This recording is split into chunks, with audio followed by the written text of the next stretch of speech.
This is Q13 News at 11. Yeah, I just felt the need to come put it in this box myself versus mailing it back. It just felt more secure to me. Now on Q13 News, excitement for the election. Voters coming out in record numbers to make their voices heard.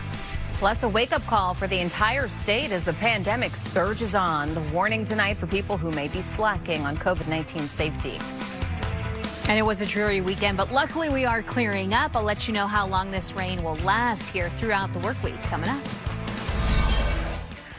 Well, voters are eager for this year's election. Ballot boxes staying busy this weekend across the region in what officials expect to be a record-breaking year for voter turnout. Thanks for joining us tonight at 11. I'm Aliana Gomez. And I'm David Rose. In King County, tens of thousands of ballots from drop boxes have already been counted, with even more coming by mail tomorrow. Q13's Jennifer Lee shows us the urgency and the excitement she found behind each ballot.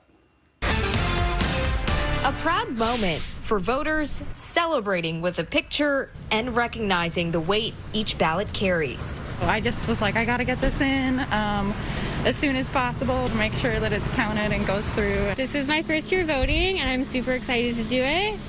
With everything that's been going on, it's just been really important that I get in my ballot as soon as I can. The ballot drop box here in West Seattle is the second busiest here in King County, and election officials are counting very high turnout rates. They're seeing 3 times as many voters coming out. Our previous record for the first 5 days of the voting period was 16,000 ballots through drop boxes. We actually picked up 60,000 yesterday, and we actually are thinking we've got another 30,000 coming in today through all the ballot drop box pickups. King County Elections hired 600 temporary staff who will begin processing ballots on Monday. It's when the chief of staff expects to see high returns by mail. The earlier voters return their ballot, the more results we'll be able to post on election night, which is what everyone's really looking for. Seattle Central is another drop box that sees high volume. Is democracy going to work this year? Voters have questions about mailing ballots this year.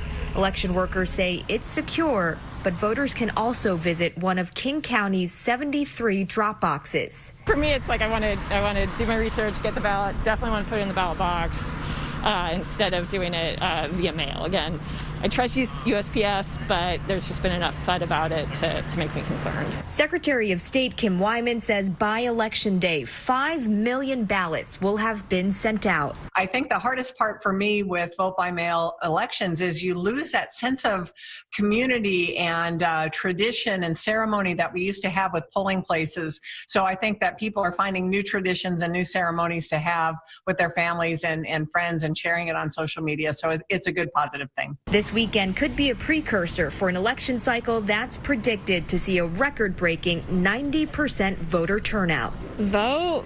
I mean, every vote, it should count. In King County, Jennifer Lee, Q13 News. In West Seattle, election workers had a lot of cleanup to do today after a drop box was vandalized. This happened in the junction of West Seattle after reports that the drop box had been stuffed with bags of feces. There was some concern that the ballots may have been compromised, but King County election officials say that's not the case. Meantime, King County is beefing up security ahead of the election. Election officials say they're planning to have security officers at drop-off locations to make sure everything runs smoothly. They'll be making sure voters aren't intimidated by campaigners as well. Here are a few dates to keep in mind. Ballots are still going out this week, but you'll have until October 26th to register to vote online or by mail. In person, you can register as late as Election Day itself, and you have until 8 p.m. on that day, November 3rd, to get your ballot into an official drop box or postmarked. And we have all that information and more. It's in our voter guide. You'll find it on our website, Q13Fox.com. Just click on the Election tab. Well, today, both President Trump and Joe Biden courting voters in states where their parties have struggled in recent elections. The former vice president held a drive-in rally in North Carolina while President Trump took his message to voters in Nevada. Both could be in play just a couple of weeks from now. Now, 1.4 million